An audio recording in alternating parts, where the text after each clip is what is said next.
हिंदी व्याकरण में जानते हैं कि भाषा किसे कहते हैं। तो चलिए क्वेश्चन नंबर 1, भाषा किसे कहते हैं? भाषा किसे कहते हैं? चलिए एक क्वेश्चन हो गया, भाषा किसे कहते हैं। अब इसका आंसर हम देंगे कि भाषा आखिर कहते किसे हैं। तो चलिए इसका आंसर हम आपको बता दें। भाषा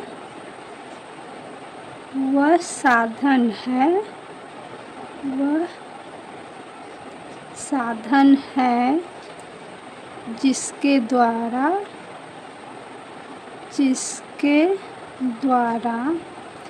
मनुष्य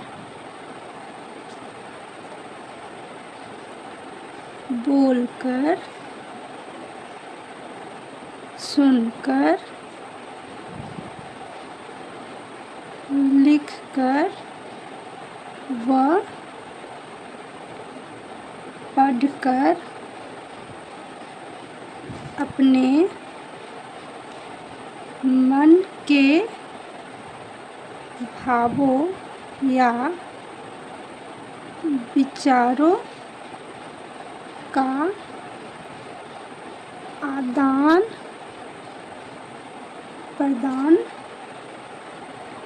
करता है। तो आप समझ गए कि भाषा किसे कहते हैं। भाषा वह साधन है जिसके द्वारा मनुष्य बोलकर, सुनकर, लिखकर व पढ़कर अपने मन के भावों या विचारों का आदान प्रदान करते हैं। हम लोग आपस में एक दूसरे से बातचीत के माध्यम से ही, जिसे हम भाषा कहते हैं, उसी के माध्यम से अपने विचारों को एक दूसरे से साझा करते हैं। तो भाषा इसे ही कहते हैं। अब क्वेश्चन नंबर 2 आता है कि भाषा के कितने भेद या प्रकार हैं। तो चलिए इसका आंसर लिखते हैं। तो भाषा के भेद, इसको थोड़ा सा हम बनाकर बताते हैं आपको। तो भाषा के 2 भेद है। एक है लिखित, जिसे हम लिख कर व्यक्त करते हैं, और दूसरा होता है मौखिक, जिसे हम बोलचाल की भाषा में बोलकर, जैसे हम अभी भाषा का आदान प्रदान आपसे बोलकर कर रहे हैं, तो ये मौखिक हुआ, और जो लिखे हैं और लिखित हुआ। तो आपको समझ में आ गया कि लिखित जिसे हम लिख कर व्यक्त करते हैं, और मौखिक जिसे हम बोल कर बतलाते हैं। तो जो मैं अभी बना रही हूँ वीडियो, उसमें लिखित और मौखिक दोनों हो रहा है। आपको अच्छे तरीके से समझ में आ गया है। तो चलिए आगे देखते हैं। अब एग्ज़ाम में देखा जाता है कि एक और क्वेश्चन पूछा जाता है, तो बच्चे उसमें कंफ्यूज हो जाते हैं। तो उसका सलूशन हम बतला देते हैं। वो क्वेश्चन रहता है, भाषा परिवार किसे कहते हैं। बच्चे इसमें कंफ्यूज हो जाते हैं कि आखिर भाषा परिवार कहते किसे हैं। तो चलिए इसका आंसर भी हम बतला देते हैं। तो इसका आंसर है, भाषाओं के समूह को भाषा परिवार कहते हैं। आपको समझ में आ गया, भाषाओं के समूह को भाषा परिवार कहते हैं। जैसे बतला दे रहे हैं आपको। तो जैसे हिंदी हो गया, हिंदी हम लोग बोलते हैं, फिर संस्कृत हो गया, फिर मराठी हो गया, पंजाबी हो गया, फिर उर्दू हो गया, फारसी हो गया, और अंग्रेजी हो गया, और बहुत सारी भाषाएं हैं, इसलिए हम इत्यादि लिख देते हैं।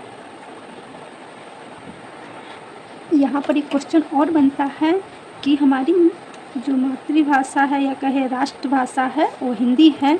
तो हिंदी को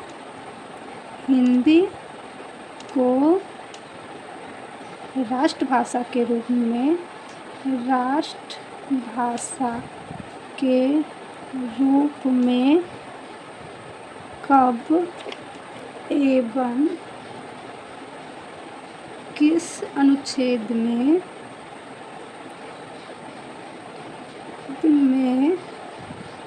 स्वीकारा गया। तो चलिए इसका आंसर लिख लें हम।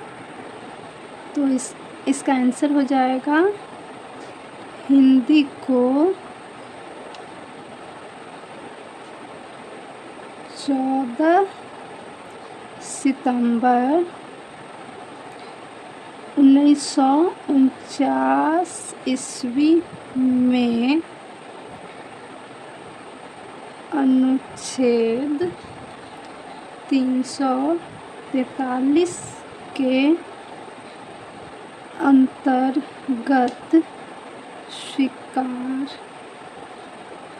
किया गया। आप समझ गया, 14 सितंबर 1949 ईस्वी को 343 अनुच्छेद के अंतर्गत हिंदी को राष्ट्रभाषा के रूप में स्वीकार किया गया। अब यहाँ एग्जाम में इस तरह के भी क्वेश्चन आते हैं कि मातृभाषा किसे कहते हैं। तो हम ये भी जान लें कि मातृभाषा किसे कहते हैं क्वेश्चन। चलिए इसका आंसर जानें कि आखिर हम मातृभाषा किसे कहते हैं। तो इसका आंसर है घर परिवार में माता पिता के साथ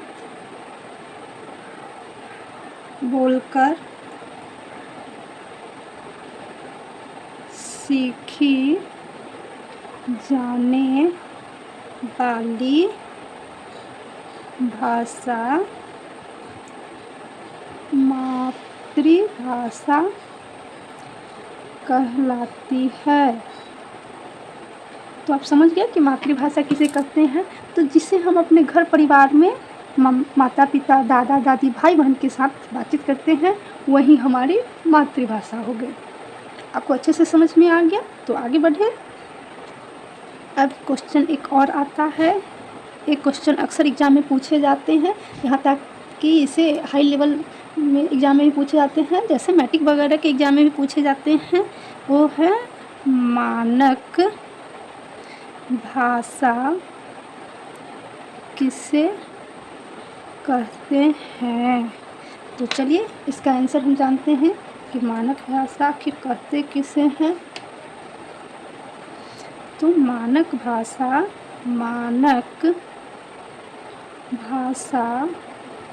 व्याकरण के अनुसार ही लिखी और बोली जाती है। अर्थात इसका मतलब हुआ कि मानक भाषा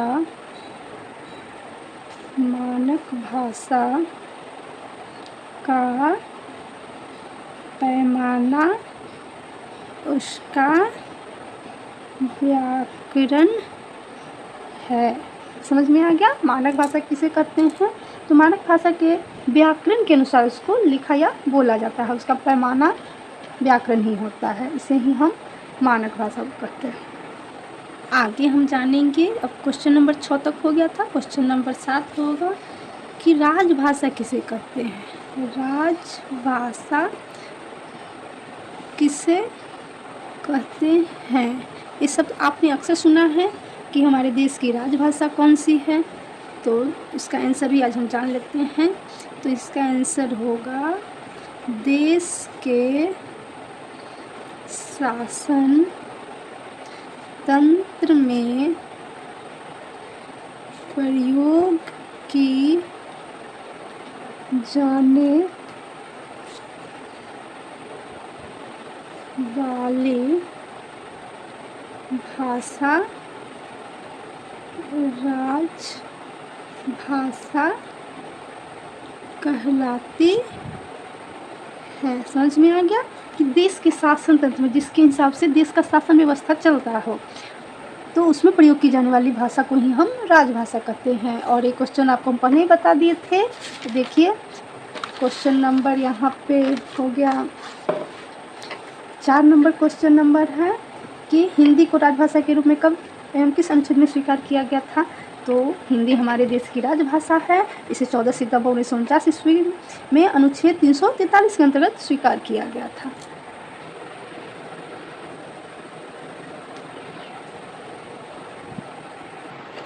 आगे हम जानेंगे कि लिपि किसे कहते हैं। तो क्वेश्चन नंबर 8 हो गया, लिपि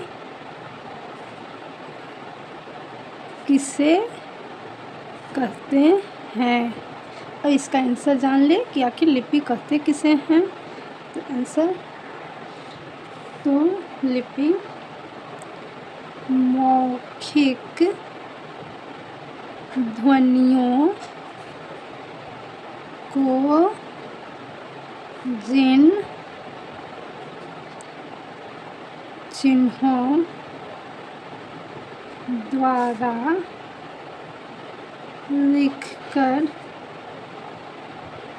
व्यक्त किया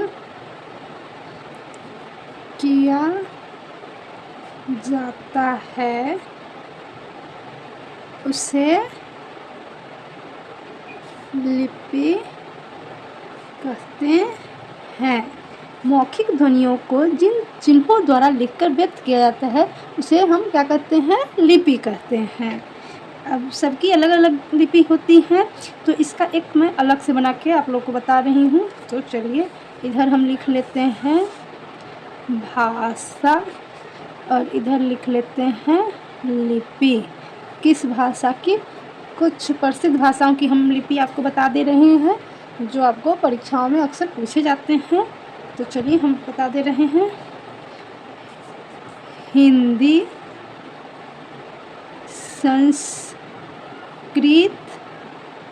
मराठी। हिंदी, संस्कृत और मराठी इन सभी की लिपि है देवनागरी। ठीक। पंजाबी, पंजाबी की लिपि है गुरुमुखी। उर्दू, फारसी इनकी लिपि है फारसी। अरबी, अरबी की लिपि भी अरबी ही है। बंगला, इसकी लिपि भी बंगला ही है। रूसी, इसकी लिपि भी रूसी ही है। अंग्रेजी, जर्मन, फ्रेंच, स्पेनिश इन सब की लिपि रोमन है। तो एग्ज़ाम, सॉरी आप लोग को नहीं दिखा, मैं लिखने के चक्कर में ध्यान ही नहीं दी कि ये दिख रहा है या नहीं। तो देखिए बंगला की लिपि बंगला है, रूसी की लिपि रूसी है, अंग्रेजी, जर्मन, फ्रेंच, स्पेनिश इस सब की लिपि रोमन है। तो एग्ज़ाम हॉल में जब भी आप जाइएगा तो हिंदी माध्यम रहेगा तो उसकी लिपि देवनागरी लिखिएगा, और अंग्रेजी रहेगा तो रोमन। अक्सर यही एग्ज़ाम में रहता है दोनों भाषा। अगर आप पंजाबी हैं तो पंजाबी लिखिएगा, पंजाबी की गुरुमुखी होता है, और बंगला के हैं तो बंगला हो जाएगा। अगर उर्दू भाषा जानने वाले हैं तो उर्दू की फारसी होता है। इतना तक हम समझ गए। तो आगे बढ़ेंगे अब हम। तो हमने क्या क्या जान लिया, भाषा, लिपि, और अब हम जानेंगे व्याकरण। तो क्वेश्चन नंबर 8 तक हो गया था। क्वेश्चन नंबर 9 कि व्याकरण कहते किसे हैं। व्याकरण किसे कहते हैं। सबसे पहले व्याकरण नाम सुनकर आपके मन में होता होगा कि आखिर व्याकरण किसे कहते हैं।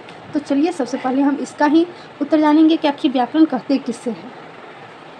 तो इसका आंसर लिखें हम, भाषा को शुद्ध रूप में लिखना, पढ़ना और बोलना सिखाने वाला शास्त्र या माध्यम को व्याकरण कहते हैं। समझ में आ गया? भाषा को शुद्ध रूप में लिखना, पढ़ना और बोलना सिखाने वाले माध्यम को या शास्त्र को हम व्याकरण कहते हैं। इसी के माध्यम से हम शुद्ध बोल पाते हैं या लिख पाते हैं या सीख पाते हैं। तो आगे हम देखेंगे व्याकरण के कितने भेद होते हैं या अंग होते हैं। तो इसको भी हम लिख लें क्वेश्चन नंबर 10 के रूप में। क्वेश्चन नंबर 10 हो जाएगा व्याकरण के कितने अंग या भेद हैं। तो चलिए इसका आंसर भी हम जान लें। व्याकरण के कितने अंग या भेद है। तो व्याकरण के 3 अंग या भेद हैं। ये कौन कौन से हैं तो ये देख लें। थोड़ा सा हम इसे रोचक बनाते हैं। और व्याकरण, चलो अब व्याकरण के कितने बेटे हैं तो इसके 3 बेटे हैं। पहले, दूसरे और ये चलिए तीसरे हो गया। अब पहला हो गया वर्ण विचार, दूसरा हो गया शब्द विचार और तीसरा हो गया वाक्य विचार। थोड़ी थोड़ी इन सब के बारे में भी हम जानकारी इकट्ठा कर लें। तो इसमें 1 नंबर पे आता है वर्ण विचार। तो वर्ण विचार किसे कहते हैं भाई, तो देख लेते हैं हम इसे। इस अंग में वर्णों के उच्चारण, वर्गीकरण और उनके मेल से शब्द बनाने के नियम आदि के बारे में बताया जाता है। तो इस अंग में वर्णों के उच्चारण, वर्गीकरण और उसके मेल से शब्द बनाने के नियम आदि को बताया जाता है। अब 2 नंबर हो गया, ये है शब्द विचार।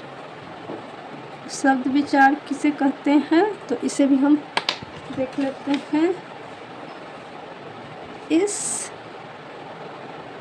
अंग में शब्दों के भेद, उत्पत्ति और रचना आदि की विवेचना की जाती है। शब्द विचार, इसमें हम शब्दों के भेद, उत्पत्ति, रचना आदि की विवेचना करते हैं। और लास्ट वाला है 3 नंबर वाक्य विचार। तो थोड़ा इसके बारे में भी हम डिटेल जान लें कि आखिर वाक्य विचार कहते किसे हैं। तो इस अंग में वाक्य के स्वरूप, भेद, विश्लेषण और रचना आदि की विवेचन की जाती है। तो चलिए आज हमने पढ़ा भाषा किसे कहते हैं, इसके कितने भेद होते हैं, लिपि किसे कहते हैं, प्रमुख लिपियों के बारे में, भाषा और लिपि के बारे में, और व्याकरण किसे कहते हैं और व्याकरण के कितने भेद हैं। तो हमने इसके बारे में जानकारी प्राप्त की। ये पार्ट 1 है और पार्ट 2 आएगा जिसमें हम इससे रिलेटेड बहुत सारे क्वेश्चन का आंसर दिखाएंगे जो कि आपके एग्ज़ाम में मोस्ट इम्पोर्टेंट होगा और आपको आगे भी बहुत फ़ायदा करेगा। इसे पढ़ने से ऐसे ही पढ़ाई कभी जाया नहीं जाता। तो हम मिलते हैं सेकेंड पार्ट में। पढ़ते रहिए और हंसते रहिए।